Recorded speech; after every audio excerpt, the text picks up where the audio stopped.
সালাম আলাইকুম।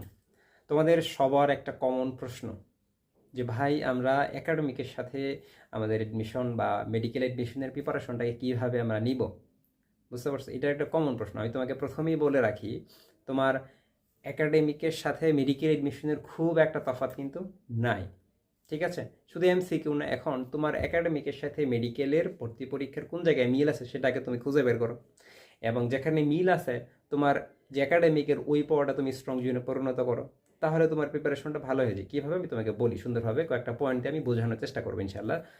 আচ্ছা দেখো, তোমার এইচএসসি পরীক্ষার মার্ক 100 একটা সাবজেক্টে, ঠিক আছে? আমরা যদি ধরি বায়োলজি, ফিজিক্স, কেমিস্ট্রি, এগুলো, তাই না? এগুলো তোমাদের 75 মার্ক থাকে, আর হচ্ছে প্র্যাকটিক্যাল মার্ক থাকে। এই 75 মার্কের ভিতরে তোমার সিকিউতে থাকে 50 আর এমসিকিউতে থাকে তো 25, ঠিক আছে? মেডিকেল ভর্তি পরীক্ষায় কত? মেডিকেল ভর্তি পরীক্ষায় 100টা এমসিকিউ থাকবে, তাই না? এমসিকিউ, তাহলে এমসিকিউ তোমার মেডিকেল ভর্তি পরীক্ষাতে আছে এমসিকিউ 25টা করে, তোমার কোথায় আছে? একাডেমিকেও আছে। এখন তুমি তোমার একটা টার্গেট থাকবা, যাদের মেডিকেল টার্গেট তাদের একাডেমিকে টার্গেট রাখবা আমার এমসিকিউ আমি 25টার ভিতরে 25টা যাতে কারেক্ট করতে পারি, এরকম প্রিপারেশন নিব, এরকম স্ট্রং প্রিপারেশন নিব যাতে আমার এমসিকিউ কি হয়, 25টাতে 25টা কারেক্ট হয়। এখন তুমি যদি 25টা এমসিকিউর ভিতরে 25টা কারেক্ট করতে চাও, তাহলে তুমি বলো তোমার কি প্রিপারেশন স্ট্রং হওয়া লাগবে নাকি হালকা প্রিপারেশন নিয়ে পারবা না? তোমার যদি স্ট্রং প্রিপারেশন হয় তাহলে এমসিকিউগুলো কারেক্ট করতে পারবা। আর এখন রিসেন্টলি বায়োলজি বলো, কেমিস্ট্রি বলো, এগুলো কিন্তু ওই যে বোর্ডের প্যাটার্নের এমসিকিউগুলো বেশি হয়। বোর্ড পরীক্ষায় শুধুমাত্র অভিন্ন তথ্য ভিত্তিক বহুপদী সমানুপাতিক বাসে যে ওগুলো বাদে যে এমসিকিউগুলো আছে, এগুলো কিন্তু মানে এরকম সিস্টেম এমসিকিউগুলো আসতেছে। ইভেন তোমরা যেমন অনুশীলনের প্রশ্ন থেকে অনেক এমসিকিউ পরীক্ষায় চলে আসে।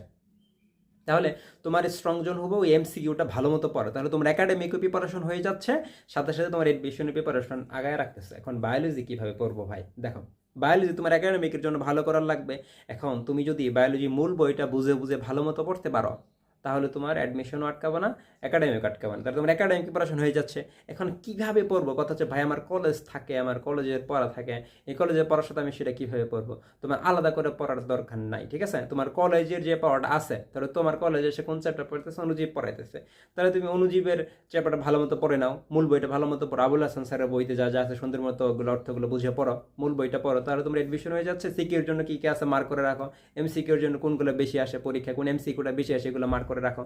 মেডিকেল ভর্তি পরীক্ষার প্রশ্নগুলো একটু নিয়ে বসো, যে অনুজীব থেকে কোন কোন টপিক থেকে বেশি প্রশ্ন আসে, দেখবে ডিএনএ আরএনএ ভাইরাস থেকে প্রশ্ন আসে, ভাইরাসের একটা ছক থেকে বেশি বেশি প্রশ্ন আসে, ম্যালেরিয়া একটা ছক থেকে বেশি বেশি প্রশ্ন আসে, ব্যাকটেরিয়ার উপকারিতা থেকে বেশি বেশি প্রশ্ন আসে, এগুলো একটু মার্ক করে রাখো এবং এগুলোই বারবার পড়ো, ঠিক আছে?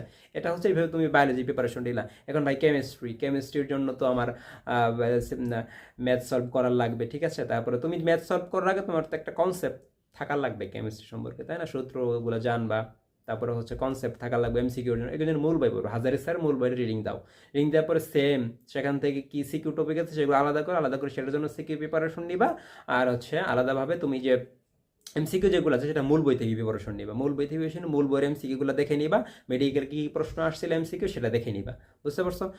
এগুলো যদি দেখো তাহলে একই সাথে তোমার কিন্তু একাডেমিক হয়ে যাচ্ছে, অ্যাডমিশনও হয়ে যাচ্ছে। এখন তোমার নতুন করে আলাদাভাবে পড়ার দরকার নাই। তোমার আজকে মানে কলেজে বা একাডেমিকে তুমি পড়তেছো একটা চ্যাপ্টার কেমিস্ট্রির, ধরো তুমি রাসায়নিক পরিবর্তন পড়তেছো, রাসায়নিক পরিবর্তনের সিকিউ কি আছে, এমসিকিউ কি আছে, মেডিকেলে কোন কোন জায়গা থেকে এমসিকিউ আছে সেটা দেখে নিলে একই সাথে, তাই না? তাহলে মেডিকেলও হয়ে গেলো তোমার পড়া, একই সাথে একাডেমিকও আগায় নিতেছো।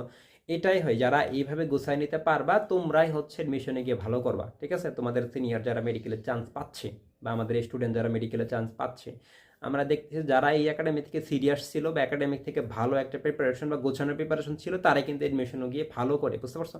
তোমাদের যাদের টার্গেট আছে যে আমরা এই মেডিকেলের দিকে যাব, তাহলে একাডেমিক থেকে ভালো মতো পড়তে থাকো। এখন হচ্ছে দুইটা গাইডলাইন, এখন রানিং ব্যাচ দুইটা আসো, একটা হচ্ছে এইচএসসি 26 ব্যাচ এবং এইচএসসি 25 ব্যাচ। এইচএসসি 25 ব্যাচের হয়তো তোমাদের পরীক্ষা জুন জুলাইয়ের দিকে হয়ে যাবে।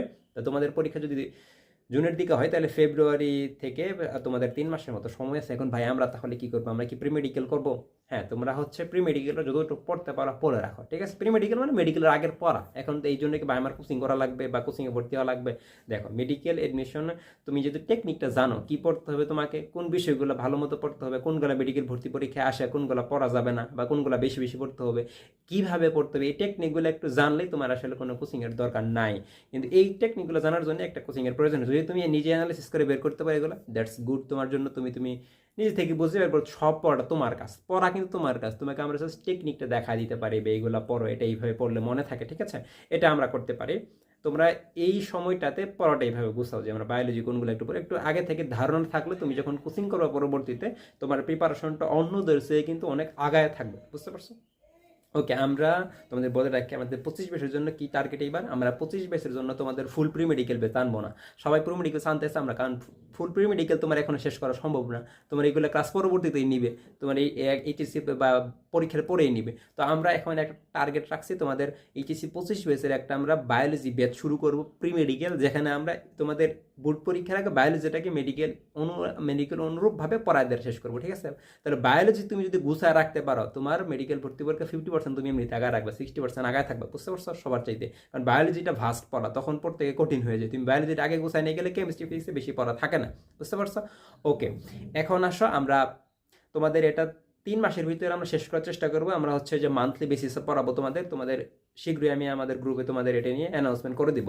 আর এইচএসসি 26 ব্যাচ যারা আছো তোমাদের জন্য আমরা ইতিমধ্যে আমরা একাডেমিক প্লাস মেডিকেল, ঠিক আছে, এটা একটা ব্যাচ শুরু করছি, brainer biology pre medical batch for HSC 26। হ্যাঁ, এটা এখানে আমরা ফ্রি সাইকেল ইতিমধ্যে আগামীকাল থেকে ক্লাস শুরু হবে, তোমরা এটা যুক্ত হয়ে যাও যারা হচ্ছে যুক্ত হতে, তো আগামীকাল থেকে সব কিছু নোটিস পেয়ে যাবা। এখানে আমরা একদম একাডেমিক টু প্রি মেডিকেল তোমার যা যা লাগবে, ঠিক আছে, এটা তুমি একাডেমিক থেকে গুছাই দেবে একদম। এখানে আমরা মান্থলি তোমাদেরকে পড়াবো, বুঝতে পারছো? সামান্য একটা অল্প ফি দিয়ে পড়াবো, যে তোমাদের টার্গেট যাদের মেডিকেল তারা একাডেমিক থেকে গুছাইতে পারো, তোমাদের স্বপ্ন যাতে পূরণ হয়, ঠিক আছে? ওকে, আর যারা এসে এসব কিছুই করবে না, তুমি টেকনিকটা জানো, যদি তোমাদের আমার প্রয়োজন হয় আমাকে ভাইকে নক দিবে, ভাই কীভাবে পড়বো, ঠিক আছে?